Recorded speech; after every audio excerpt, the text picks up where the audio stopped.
नमस्कार, मैं कमलेश कबीर आपका एक बार फिर स्वागत करता हूँ इस नए एपिसोड में। आज के इस एपिसोड में हम बात करने वाले हैं भारत के उपराष्ट्रपति जगदीप धनखड़ की। कल उनका एक वीडियो जो है वो वायरल हुआ और वो ICAR Indian council of agriculture and research के एक प्रोग्राम में थे, शताब्दी समारोह में। और उस शताब्दी समारोह में भारत के कृषि मंत्री शिवराज सिंह चौहान, जो भारतीय जनता पार्टी का एक बड़ा चेहरा, वो भी उपस्थित थे। और जब उन्होंने अपना स्पीच देना शुरू किया तो उस पूरे स्पीच को आप देखोगे तो आपको लगेगा कि उपराष्ट्रपति जगदीप धनखड़ ने भारतीय जनता पार्टी को कटघरे में खड़े करने की कोशिश की। जो अब तक जो दिखाया गया और उसके बाद में आपने देखा होगा, उस स्पीच के बाद में जगदीप धनखड़ की जो है वो तुलना करने जाने लगी सत्यपाल मलिक से। और जैसे जिस तरीके से विपक्ष जो है वो निराश हो गया था, क्योंकि कांग्रेस पार्टी की समस्या ये है कि टीएमसी ने अडानी के मुद्दे में और समाजवादी पार्टी दोनों ने अपने हाथ जो है वो पीछे खींच लिए। तो अडानी का जो मुद्दा था वो संसद में कमजोर पड़ गया। उसके बाद सहमति बनी कि 13 और 14 दिसंबर को संविधान के ऊपर जो है वो बहस होनी है, तो वो मुद्दा बाद में। अब ऐसी स्थिति में बड़ी समस्या ये है कि इस वक्त सदन में ऐसा कौन सा मुद्दा लाया जाए विपक्ष का जिसमें कि ये जो है वो जोर शोर से उठे। अब जब आप जगदीप धनखड़ के उस वीडियो को देखोगे, उस स्पीच को देखोगे, तो उन्होंने कहा कि सरकार ने ऐसा कौन सा वादा किया गया था सरकार की तरफ से किसानों के साथ जो अब तक पूरा नहीं किया गया। मतलब अगर आप उस स्पीच को साफ तौर से और सही तरीके से आप एक या दो बार सुनोगे तो आपको कुछ चीजें समझ में आएगी। लेकिन मेरा मानना है इस स्पीच को देखने के बाद में कि जगदीप धनखड़ ने राकेश टिकैत, गुरनाम सिंह चढ़ूनी और विपक्ष, इनकी सारी दुकानें बंद कर दी। अब आपको लगेगा कि मैं इस तरीके की बात क्यों कर रहा हूं, तो मेरे ये बातें करने के पीछे कुछ तथ्य हैं, कुछ फैक्ट्स मैं आपके सामने रखूंगा और फिर उसके बाद में मैं एक आकलन करने की कोशिश करूंगा। तो उम्मीद करूंगा वीडियो में आप अंत तक बने रहें और उसके बाद में आप किसी भी डिसीजन पे जाएं। तो सबसे पहले मुद्दा जो है वो किसानों का है, इसलिए ये संवेदनशील मुद्दा होता है। आप इसमें ना इधर की बात कर सकते हैं ना उधर की बात कर सकते हैं। दोनों ही स्थिति में आपको हो सकता है क्रिटिसाइज होना पड़े और लोग आपको करेंगे भी, हो सकता है मुझे भी करे। लेकिन जब मैं ये कहता हूं कि ऐसा क्यों, तो ऐसा इसलिए क्योंकि 2020 के बाद में आप याद करिए पहला किसान आंदोलन जो आया था, कृषि सुधार जो कानून लेके आई थी भारतीय जनता पार्टी, 3 कानून, उसके खिलाफ। तो अब सोचने वाली बात यह है कि कृषि सुधार कानून जब भारतीय जनता पार्टी लेके आई तो उसका विरोध हुआ और जबरदस्त तरीके से हुआ। 1 साल तक किसान जो है वो डटे रहे, हम भी उसमें जो है वो शामिल थे, ऐसी बात नहीं है। और ऐसी स्थिति में अब आप देखिए कि 1 साल के बाद में प्रधानमंत्री नरेंद्र मोदी ने माफी मांगी और वो कानून जो है वो वापस ले लिए। ये तब पहले आंदोलन का चैप्टर शुरू होता है और खत्म हो जाता है, 1 साल चलता है। और उस आंदोलन के बीच में हमने कुछ चीजें देखी थी कि लगातार जो है वो किसानों को बसों के द्वारा जो है वो कृषि भवन ले जाया गया था, उनको जो है वो खाना भी खिलाया गया था, उनकी जो है वो लगातार वार्तालाप भी हुई। लेकिन हर बार जो है वो कुछ नई मांगे निकल के आई और उस वजह से वो चीजें जो है वो गड़बड़ होती चली गई। अब जब वो किसान आंदोलन कंप्लीट हुआ तो उसके बाद में किसान यूनियन 2 धड़ों में बट गया, एक राजनीतिक और दूसरा अराजनीतिक। राजनीतिक में आपने देखा होगा जो राजनीति की रोटियां सेकते हैं, गुरनाम चढ़ूनी हो गए, राकेश टिकैत हो गए, ऐसे लोग जिनको राजनीति करनी थी। और अब एक दूसरा जो ग्रुप है जो ना गुरनाम सिंह चढ़ूनी को जो है वो साथ आने देता है, ना राकेश टिकैत जैसे किसान नेताओं को, क्योंकि उनका मानना है कि वो अराजनीतिक, वो राजनीति में नहीं जाएंगे। जो आपको डल्लेवाल वगैरह जो है अभी, पंडेर और डल्लेवाल, तो ये किसान आंदोलन दूसरा जो है वो है डल्लेवाल और पंडेर का। अब इसी में जो है वो खेल हो जाता है और खेल कैसे होता है? इतिहास तो यह है कि विपक्ष, आपने देखा होगा जब भी संसद का कोई सत्र आता है तो सरकार काम ना कर सके और देश को जो है वो या संसद के कामकाज को किस तरीके से ठप करे, क्योंकि संसद का जो सत्र होता है उस पर पूरी दुनिया और देश की नजर बनी हुई होती है। तो उसमें अगर आप समझोगे तो हर पिछले 3 से 4 साल में अगर आप देखोगे 2021 के बाद में या 2020 के उस आंदोलन के बाद में, तो हर सेशन के बाद में कुछ ऐसा जो है या पहले कुछ ऐसा जो है वो रिपोर्ट आती है कि उसके बाद में पूरा सेशन उसी में हो हल्ले में चला जाता है। अब मैं बात करता हूं जनवरी 2021 की, और जब बजट सत्र शुरू होता है तो उसके 3 दिन के बाद में भारतीय फार्मर्स को लेके एक रिपोर्ट आती है और फिर संसद में उस रिपोर्ट्स के ऊपर जो है वो हंगामा होता है, और सारी रिपोर्ट जो है उसका आधार विदेशी होता है। दूसरा, जब हम उसके आगे बढ़ते हैं, मानसून सत्र पे जाते हैं 2021 का, जो कि 19 जुलाई 2021 को शुरू होता है और 18 जुलाई को एक रिपोर्ट आती है पेगासस। और पेगासस में कांग्रेस पार्टी जो है वो एक मुद्दा उठाती है कि कैसे जो है वो लोगों के मोबाइल, जिसमें हम कहें कि उनको हैक किया गया सरकार की तरफ, हम ये कह सकते हैं। वो किससे बात कर रहे हैं, क्या, सारी जानकारी इकट्ठा करने के लिए।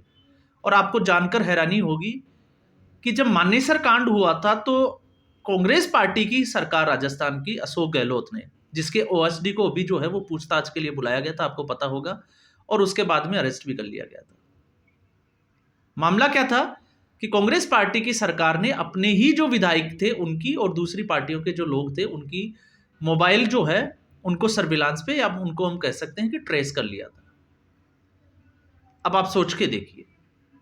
फिर उसके बाद में जो है वो हम आगे बढ़ते हैं, 2022-23 की हम बात करते हैं, तो जब संसद का सत्र शुरू होता है तो उसके 5 दिन पहले 2023 में आपने देखा जनवरी में, 24 जनवरी 2023 को हिंडनबर्ग की रिपोर्ट आ जाती है अडानी के मामले में। बड़ा होल उठता है और लास्ट में अगर आप देखोगे तो एक जिस हिंडनबर्ग की जो रिपोर्ट है उसको अमेरिका ने पहले से ही जो है वो वहां पे बैन कर रखा है। और क्यों कर रहा है? क्योंकि वो शॉर्ट सेलिंग जो है वो एक कंपनी है, वो फायदा उठाने की, लाखों करोड़ों कमाने का एक जो है वो जरिया है, लेकिन भारत में जो है वो उसको बड़े जोर शोर से उठाया जाता है। फिर उसके बाद में हम आते हैं तो अगला ही जो जनवरी का जो सेशन होता है, इसी के बीच में एक और रिपोर्ट आती है, और वो आपको रिपोर्ट तो नहीं कहेंगे, बीबीसी की एक डॉक्यूमेंट्री आ जाती है। और बीबीसी जो है वो आपको पता है मोदी विरोध में किस तरीके से काम करता है। तो कई बार तो ये लगता है कि ये सारा जो है वो जॉर्ज सोरोस का गेम लगता है, जो कि बाहर से ही निकल के आता है। और फिर उसके बाद में मणिपुर का एक वीडियो, जिसको 2 महीने तक, कम से कम 60 से 70 दिन तक उसको दबाया जाता है, और जब 20 जुलाई 2023 को संसद का सत्र शुरू होता है उसे एक दिन पहले जो है उसको वायरल किया जाता है और पूरा सेशन उसी की भेंट चढ़ जाता है। फिर उसके बाद में मानसून सत्र में हमने ये भी देखा कि हिंडनबर्ग की एक और रिपोर्ट आनी थी, लेकिन वो लेट हो जाती है, वो 10 अगस्त को की जाती है, और वो 10 अगस्त पे जो है वो समापन हो जाता है। और अब जब ऐसी स्थिति है तो अडानी के खिलाफ जो है, जब संसद का सत्र शुरू होने वाला होता है उससे पहले एक और रिपोर्ट आ जाती है। तो ये तो है आपका विपक्ष का इतिहास। अब हम आते हैं किसान आंदोलन 2 की बात करते हैं। तो किसान आंदोलन 2 में हमने पहले भी बोला था कि हरियाणा जो है वो इसका केंद्र रहा, और हरियाणा जब केंद्र रहा तो इसकी शुरुआत होती है दीपेंद्र हुड्डा की, पंजाब के एक प्रोफेशनल आंदोलनकारी की मुलाकात से।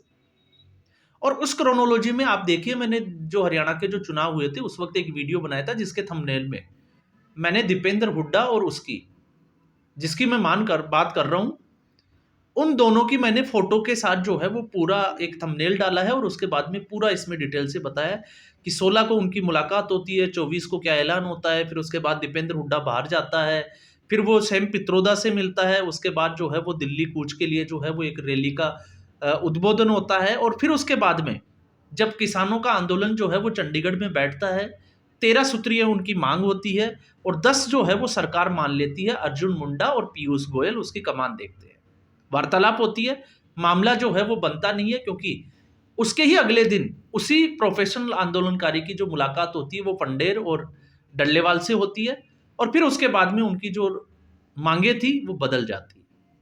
तो ये सारा जो है वो खेल पिछले 4 साल से चल रहा है। अब इसमें आप देखोगे 26 जनवरी का वो घटनाक्रम भी है जिसमें किस तरीके से दिल्ली में आतंक मचाया गया।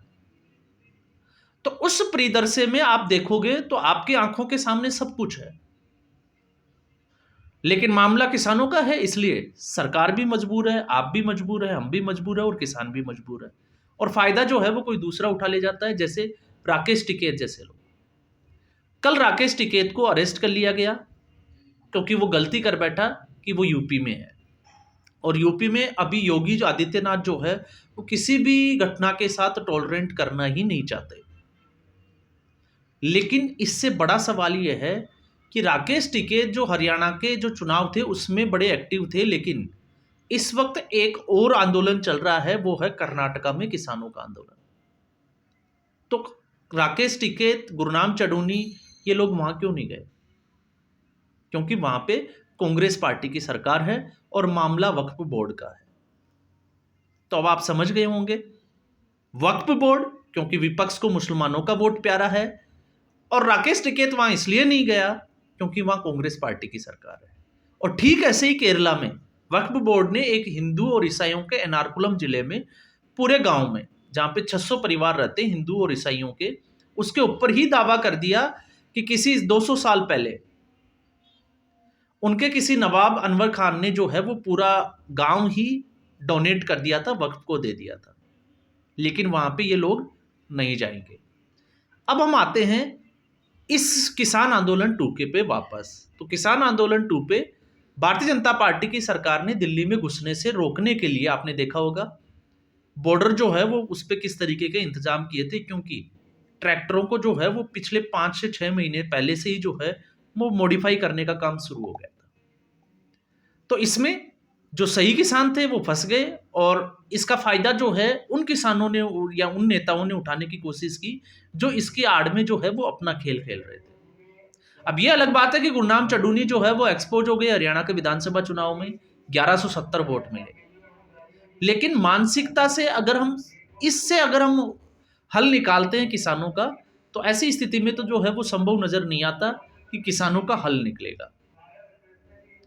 तो अब जगदीप धनखड़ की हम उस बात पे वापस आ जाते हैं कि उन्होंने दुकान को, तो ऐसी स्थिति में जब ये लोग जो है वो जो किसान आंदोलनकारी है इनको डिस्टर्ब करते हैं, तो जगदीप धनखड़ की आप एक बात को जरूर पकड़िएगा, उन्होंने डल्लेवाल का स्पेशली नाम लिया उसमें। और वो इसलिए नाम लिया क्योंकि उन्होंने, जगदीप धनखड़ ने ये मैसेज देने की कोशिश की गई कि ये अराजनीतिक जो है उससे यूनियन से आते हैं, इसलिए वार्तालाप होनी चाहिए, और आप मान के चलिए अब सरकार जो है वो इसके ऊपर बहुत जल्दी एक्शन लेने वाली है। तो हो सकता है ये एक आने वाले जो समय का या आने वाला जो आंदोलन था जिसकी चिंगारी भड़के, उससे पहले ही जिस तरीके से इस पूरे मामले को जो है वो वार्तालाप की तरफ लेके जाएं, ये उसके लिए एक जो है वो स्पीच था जगदीप धनखड़ का। आपको इस बात को भी जो है वो नजरअंदाज नहीं करना चाहिए। अब इसका आप देखिए फर्क क्या पड़ेगा, इसका फर्क ये होगा, अब लोग जो है वो इस वक्त जो है वो जो प्रो मोदी मीडिया वाले जो है वो इस पे चुप है, और मोदी विरोधी जो है वो इस पे पूरे जो है वो एपिसोड बना रहे हैं। लेकिन आप समझिए जिस तरीके से पंजाब के किसानों ने, क्योंकि पंजाब, हरियाणा और वेस्टर्न यूपी 3 ही स्टेट के जो किसान हैं वो इसमें बड़े एग्रेसिवली जो है वो पार्टिसिपेट कर रहे हैं। इसके अलावा आप दूसरे स्टेट के अगर आप देखोगे किसानों को, तो वो इसमें पार्टिसिपेट नहीं कर रहे। तो ऐसी स्थिति में अब यह है कि एक तो हरियाणा के जो किसान थे, लग रहा था कि वो कांग्रेस पार्टी को वोट देंगे, तो जय जवान जय किसान दोनों मुद्दे और पहलवान, ये तीनों ही जो है वो फेल हो गए, और सारे जो किसान हैं उनमें से ऑलमोस्ट जो है वो भारतीय जनता पार्टी के साथ चले गए। लेकिन अब ऐसी स्थिति में इस जो ये किसान आंदोलन का जो ये लोग फायदा उठाने की कोशिश कर रहे हैं, इनको रोकने के लिए जो जगदीप धनखड़ का जो दाव था, मुझे लगता है कि वो जो है वो क्रांतिकारी दाव साबित होगा, और आप देखिएगा इसका आने वाले समय में रिजल्ट भी। और रिजल्ट ये होगा कि अब डल्लेवाल को जो है वो सीधा मैसेज दिया गया और सरकार को घेरा गया। अब सरकार और डल्लेवाल के जो है प्रतिनिधि वो एक जो है वो पहल करेंगे, और पहल करने के मामला जो है वो वार्तालाप पे जाएगा, और इस बार जो है वो सरकार कुछ ना कुछ जो है वो इसका हल निकालने की कोशिश करेगी, क्योंकि राकेश टिकैत जैसे लोगों को पहले ही साइड कर दिया गया है। अब ये लोग जो है वो ज्यादा इंटरफेयर कर नहीं सकते। किसानों जो, जिसको हम कहें कि जो उग्र आंदोलन का तरफदारी कर रहे हैं, उनको भारतीय जनता पार्टी की सरकार नहीं होती तो हमने एक वीडियो में बात की थी कि ये दिल्ली को जो है वो घेरते और वही अराजकता फैलती। और कोशिश ये थी कि इसके सहारे जो है कुछ ऐसी ताकतें जो भारत में भी जो है वो तख्ता पलट का सपना देख रही थी, उनका सपना हरियाणा की जनता ने चकनाचूर कर दिया। तो किसान जो है वो ट्रैक्टरों के साथ, वो जो है वो मॉडिफाई मशीनों के साथ वो दिल्ली नहीं जा सकते। इसलिए किसान भी जो है वो दबाव में है और लगातार जो है वो 4 साल से किसान सड़कों पर बैठे हुए हैं, इसलिए सरकार भी दबाव में है। तो जगदीप धनखड़ का ये भाषण जो है, जो स्पीच जो उन्होंने दिया आईसीआर के उस प्रोग्राम में, ये एक मान के चलिए ये दोनों तरफ से जो है वो संजीवनी का काम करेगा। अब आपने इसमें, मैं ये इसलिए कह रहा हूं कि आपने संदीप शर्मा, आप एबीपी न्यूज पे आप जाइए, संदीप शर्मा का कल का एक जो है वो प्रोग्राम देखिए जिसमें राकेश टिकैत जो है वो उनके गेस्ट है। संदीप शर्मा वो आप जानते ही हो, वो भी मोदी विरोधी जो है वो पत्रकार है। वो लगातार जो है वो एमएसपी की बात करते हैं, C2+50% की बात करते हैं।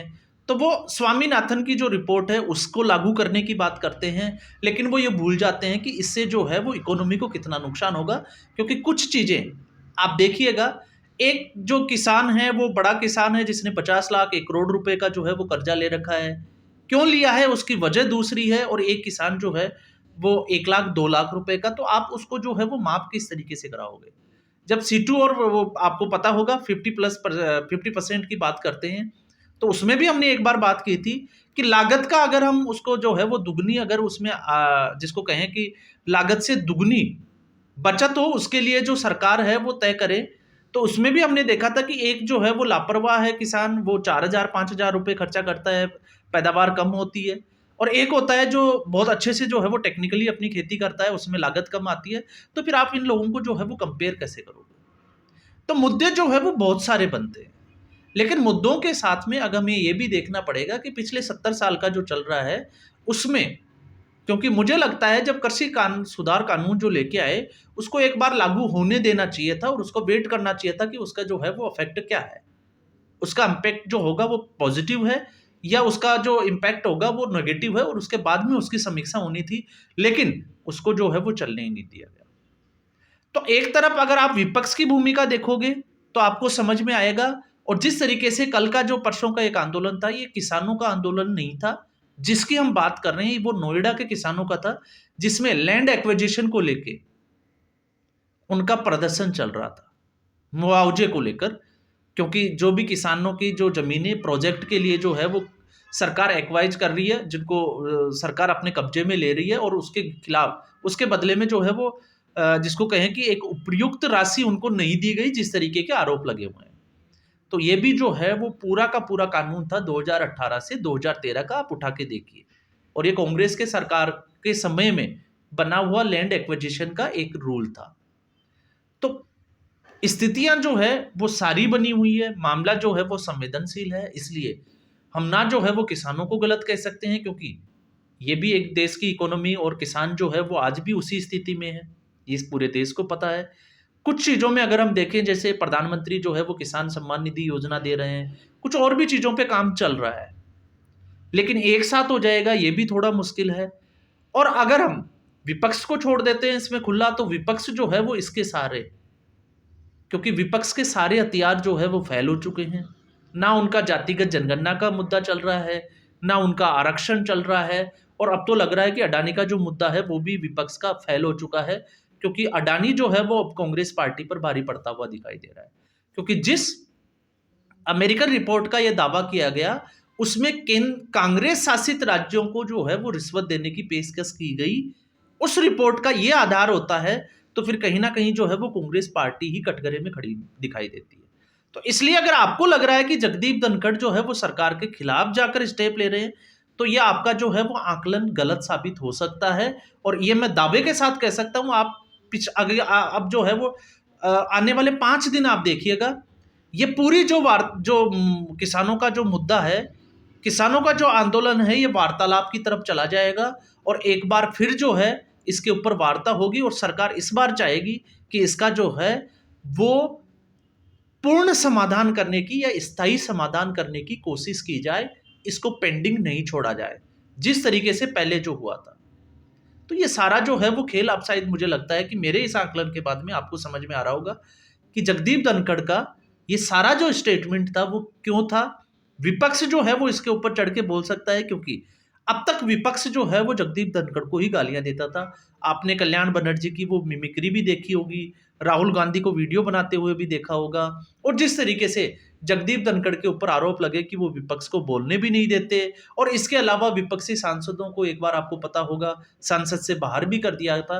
तो वो तमाम तरह के आप मुद्दों को जब आप जोड़ के देखोगे तो मुझे लगता है कि जगदीप धनखड़ ने सही समय पर सही दाव खेला है, और ये भारतीय जनता पार्टी और सरकार और किसान तीनों के हित का साबित होगा, क्योंकि अब जो है जो एक कड़ी टूट गई थी किसानों की और सरकार के बीच की, अब उसमें जो है वो वापस से एक मध्यस्थता की जो है वो पूरी संभावना बनेगी, और शिवराज सिंह चौहान इसके लिए जाने भी जाते हैं। तो आज के एपिसोड में बस इतना ही। उम्मीद करूंगा ये वीडियो एपिसोड आपको पसंद आया होगा। वीडियो को लाइक करें, शेयर करें, चैनल जरूर सब्सक्राइब करें। धन्यवाद।